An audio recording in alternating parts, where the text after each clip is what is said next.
AI just wrote your resume. It might even get you an interview, but it won't get you the job.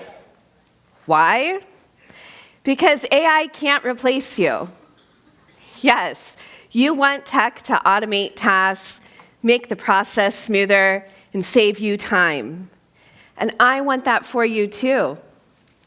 But if you also have a voice in your head that's whispering, what if AI replaces me? I'm here to put your mind at ease. Don't get me wrong, FOBO, fear of becoming obsolete. Yeah, it's a real term.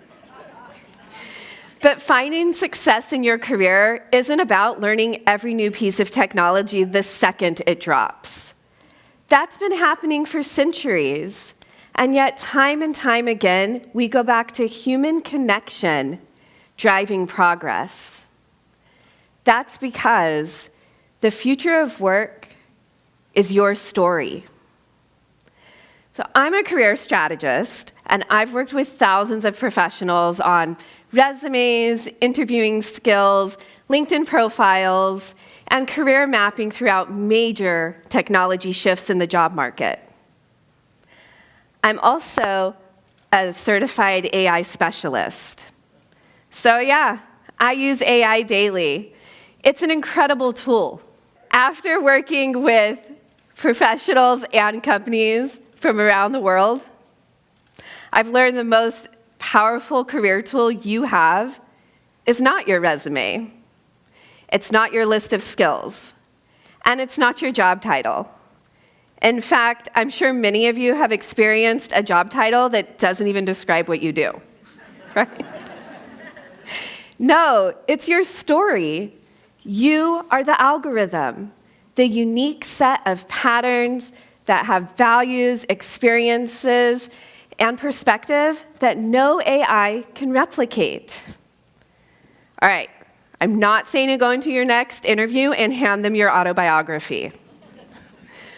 What I'm saying is understand your story so that when you speak, your words carry weight.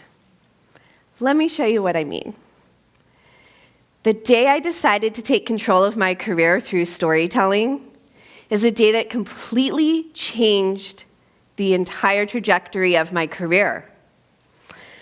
So I was 28 and in my first interview since leaving the corporate world. Yes, I am a corporate survivor.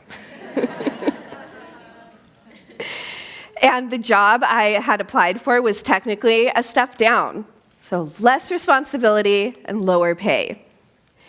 And the hiring director looked at me sideways and said, "Do you really want to take a pay cut? Will you be happy here?" I took a deep breath, and I said, "Yes." The truth is, working in corporate education, I realized the best part of my day was helping students connect their degree to a real career. And so I found my calling, helping guide others through their career journey the way I wish I had someone to help me. So that was it. I was a career manager. Now, it wasn't because I had the right resume. In this case, I was overqualified. But it was because I shared a story that revealed who I was and why I cared. That's the power of storytelling. It gives people something they can feel, and it gives you something AI can't touch. Connection. Soon after that, I started helping other professionals do the same thing with their story. Like Brian, a recent grad who had his master's in marketing. But when we met, he was working as a furniture mover. He was literally using his master's degree to take your couch from one house to the other. And when I asked why, he said, "Oh, I don't have any real experience." And then he casually dropped, "Oh, but during grad school, I was part of a marketing competition for Ocean Spray, and they put our product in stores." Yeah, I was shocked. nowhere on his resume, nowhere in his interviews. I looked at him and said, "It doesn't matter that that was a school project. Do you have any idea how many marketers would love to have an accomplishment like that?" So we moved it to the first page of his resume. And in his next interviews, he began sharing his story like this. During grad school, I was part of a 6-month marketing competition for Ocean Spray. We not only won, but were asked to pitch to the executive team.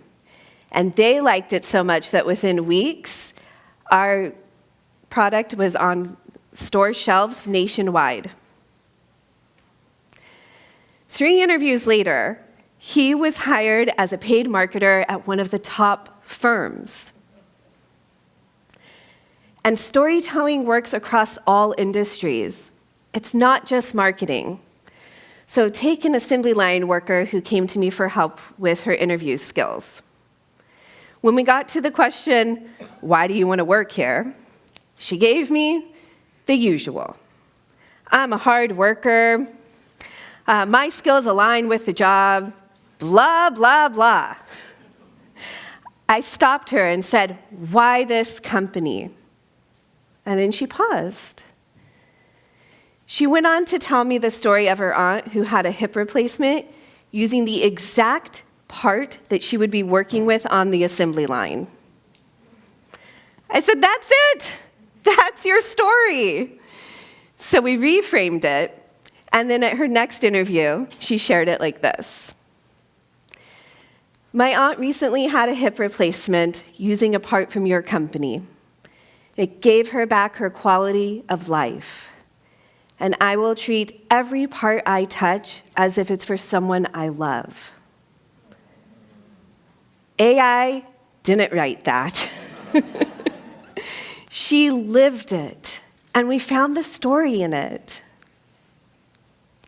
She was hired.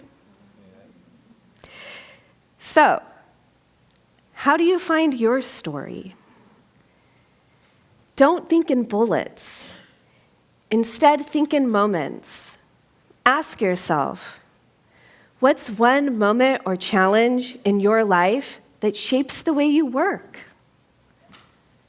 What's something you're proud of that doesn't live on your resume? Why are you interested in doing the work that you do? What's the background story? Because in a world obsessed with artificial intelligence, you are the real intelligence. Your story is the future of work. You are the algorithm. Thank you.